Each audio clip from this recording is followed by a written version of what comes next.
मेरे दिल्ली विश्वविद्यालय में सबसे पहले जो नागपुर यूनिवर्सिटी में ये इंट्रोड्यूस किया गया, वो हमारे दिल्ली यूनिवर्सिटी में इंट्रोड्यूस हो चुका है। एक पूरा सेंटर खुला है जिसका नाम है हिंदू अध्ययन केंद्र। बौद्ध अध्ययन केंद्र है, हिंदू अध्ययन केंद्र खुल गया है।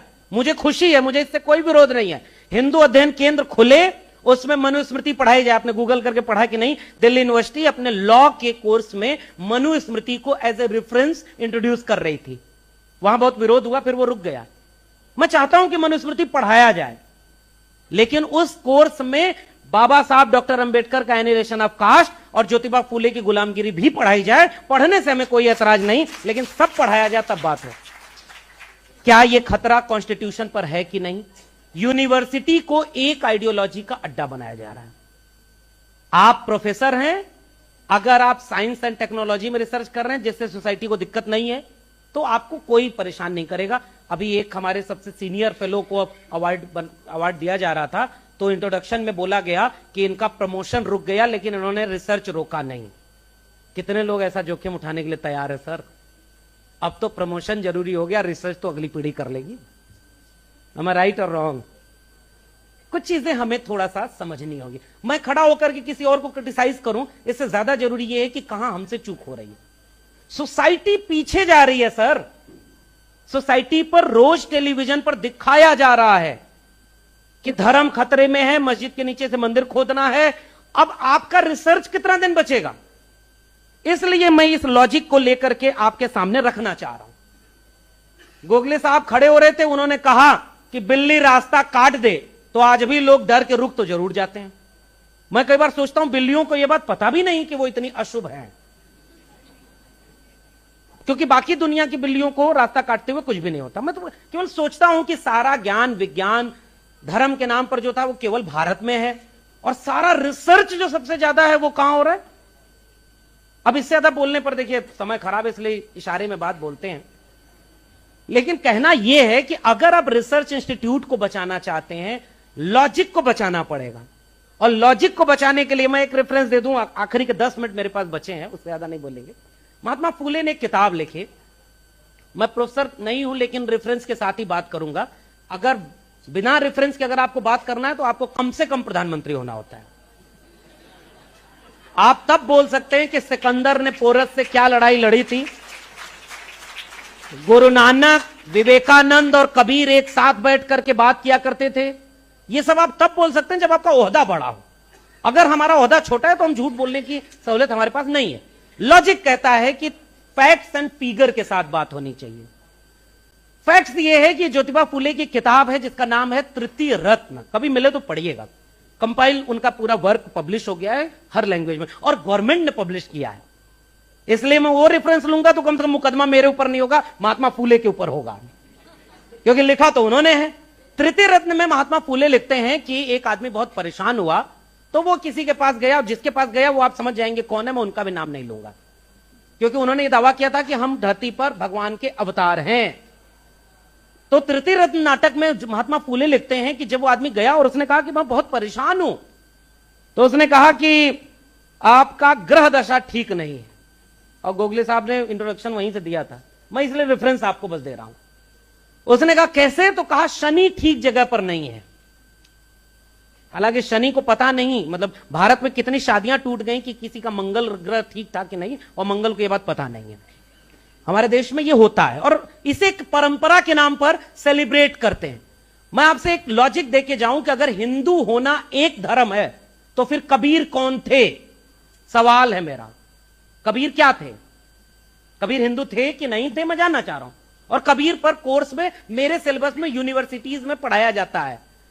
और कबीर पूछते हैं कि तुम कद बाबन हम कद सूद, हम कद लोहू तुम कद दूध, एक बूंद ते सदबुत पन्ना, कौन बाबन कौन सूदा।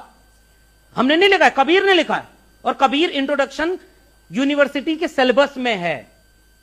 जो तू बावन बाबनी जाया, आन बाट काहे नहीं आया, जो तू तुरक तुरक नहीं जाया, भीतर खतना क्यों न कराया। अरे इन दोन रान पाई, हिंदुन की हिंदुआई देखी, तुर्कन की तुर्काई। कबीर ने लिखा है, एक एक चीज एक्सप्लेन की है जो इस कॉन्स्टिट्यूशन के बेस में है, इक्वलिटी। और आपने कास्ट सिस्टम बना करके, हायरार्की बना करके एक डिवीजन पैदा कर दिया। कॉन्स्टिट्यूशन का मकसद था जोड़ना।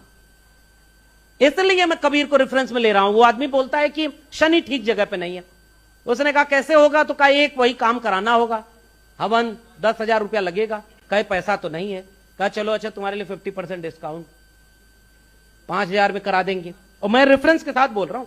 नाटक का नाम है तृतीय रत्न। लॉजिक कहां खतरे में आप समझिएगा। वो कहा इतना पैसा भी नहीं है, तो कहा अच्छा 1,000 दे दो, तो मैं जो है मंत्र दे के जा रहा हूं, जाप करते रहना, कल्याण हो जाएगा। उसने कहा कि भाई मेरे जेब में एक फूटी कौड़ी नहीं है। उस आदमी ने यूं जेब निकाला बाहर। दूसरा आदमी सामने खड़ा होकर बोला कि जब तेरे जेब में एक फूटी कौड़ी नहीं है तो जा बेटा, शनि तेरा कुछ नहीं बिगाड़ सकता। यह लॉजिक था ज्योतिबा फूले के पास, यह लॉजिक था डॉक्टर अंबेडकर के पास, लॉजिक था कबीर के पास, और सारा लॉजिक मिलाकर संविधान बनाया गया। और 75 साल बाद हमारा देश कहां जा रहा है? एक बाबा का हमने देखा कि उसके पास एक आदमी गया, कहा पत्थरी है, तो उसने आंख बंद किया, हवा में मंत्र पढ़ के ऑपरेशन किया, कहा देखो पत्थरी का गायब, बाबा की जय हो। यहां पहुंच गया हमारा देश।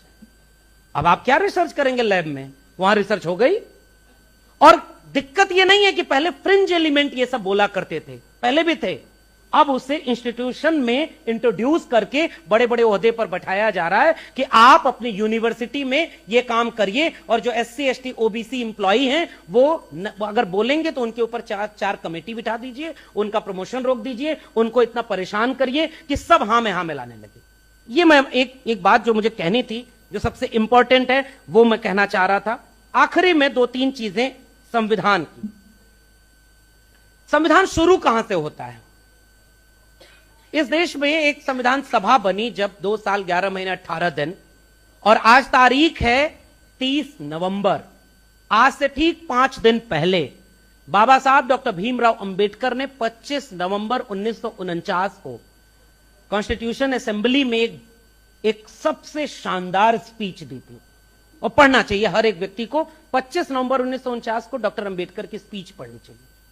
डॉक्टर अंबेडकर उस स्पीच में बहुत सारी बातें कहते हैं कि मुझे खतरा है, डर है, कॉन्स्टिट्यूशन तो हमने अच्छा बना दिया, अगर इसे लागू करने वाले लोग अच्छे नहीं हुए तो कॉन्स्टिट्यूशन कागज का पुलिंदा रह जाएगा। मैं आपसे जानना चाहता हूं, 75 साल बाद माथा सब कॉन्स्टिट्यूशन पर झुका रहे हैं, लेकिन अगर वोट ही लुट जाएगा, और महाराष्ट्र वालों अभी कुछ ही दिन पहले का तो आपका अनुभव है, अब उससे ज्यादा क्या बोलूं? किसी को पता ही नहीं लग रहा था कि ऐसी आंधी चलने वाली। अब समझदार को इशारा काफी, वोट कहीं दे रहे हैं। अब मैं वो ले आना चाह रहा हूं जहां बाबा साहब ने कहा था कि हमने एक व्यक्ति एक वोट का अधिकार दे दिया, पॉलिटिकल इक्वलिटी। लेकिन पॉलिटिकल इक्वलिटी तभी सक्सेसफुल होगी जब सोशल एंड इकोनॉमिकल इक्वलिटी आएगी। और हमारा देश कहां पहुंच गया? 2024 में 25 करोड़ लोग 5 किलो अनाज पर जी रहे हैं। 100 अरबपतियों की सूची जो बन रही है उसमें एक भी शेड्यूल ट्राइब नहीं है, एक अपवाद में शेड्यूल कास्ट है, तो 0.5% में OBC है। बाकी अरबपति कौन है आप भी जानते हैं, और 5 किलो अनाज पर कौन गुजारा कर रहा है आपको अच्छे से पता है। हमारा देश इकोनॉमिकल इनइक्वालिटी में यहां पहुंच गया। ऑक्सफैम की रिपोर्ट कहती है 1% पॉपुलेशन के पास 73% रिसोर्सेज कब्जा है, और 3% रिसोर्स पर 50% पॉपुलेशन गुजारा कर रही है। क्या ये इकोनॉमिकल इक्वलिटी है? क्या ये संविधान का जश्न मनाने का समय है? और मैंने क्यों ये बात कही थी कि जिम्मेदारी हमारी है? क्योंकि साहब हमने इसका फायदा लिया है। अगली पीढ़ी को हो सकता है एजुकेशन ही ना मिले, वो तो पैदा हो, एक हवन हो, तुरंत उनका पता चल जाए क्या बनोगे, क्योंकि इंस्टीट्यूशन में तो कुछ बचेगा नहीं। तो जिम्मेदारी बचाने की किसको है? और उसके लिए मैं कह रहा हूं हाकिम शहर किसी बात पर क्यों गौर करे। इशारा मेरा समझ जाए तो यह आखिरी में आपके लिए मैसेज देकर जा रहा हूं। हाकिम शहर क्यों किसी बात पर गौर करे, उसकी मर्जी है, जिसे चाहे उसे ठौर करे। सोचते सब हैं जरूरी है बगावत, लेकिन चाहते ये है कि आगाज कोई और करे। आज कोई नहीं चाहता कि डॉक्टर अंबेडकर उनके घर में पैदा हो जाए, क्योंकि हम प्रोफेसर हो गए तो हमारा बच्चा उस सरकारी स्कूल में तो कभी नहीं पढ़ेगा। हमारा भी होगा तो नहीं पढ़ेगा, और बचाने के लिए हम सरकारी स्कूल छोड़ रहे हैं गरीबों के लिए। आज कोई ज्योतिबा फूले होने को तैयार ही नहीं। हम तो साहब इसलिए थोड़ा सा हिम्मत जुटा रहे हैं क्योंकि हमने नौकरी कुर्बान की है इसके लिए। बचा सकते थे नौकरी, बड़ा आसान था मेरे लिए, केवल चुप होना था। मैं भी आज दिल्ली यूनिवर्सिटी में एसोसिएट प्रोफेसर होता, और सर मैं 14 ईयर पर पढ़ा चुका हूं, मेरे एपीआई में 300 के ऊपर हैं, तो मैं प्रोफेसर होने वाला होता, फिर किसी कमेटी में होता, फॉरेन जाता, ट्रिप करता। प्रोफेसर होना भी जरूरी है, इसका अर्थ ये ना लीजिएगा कि हमारे प्रोफेसर न रहें। अगर हमारी सरकार बनेगी तो हम वाइस चांसलर किसको बनाएंगे फिर? इसलिए प्रोफेसर भी चाहिए हमें, लेकिन वो प्रोफेसर नहीं चाहिए जिसके लिए डॉक्टर अंबेडकर मिलिंद कॉलेज छोड़कर गए। तो आज पूछने वाला कोई नहीं है कि मिलिंद कॉलेज कहां है। आज कितने इंस्टीट्यूशन जो बने हैं वो कॉन्स्टिट्यूशन के मुताबिक चल रहे हैं।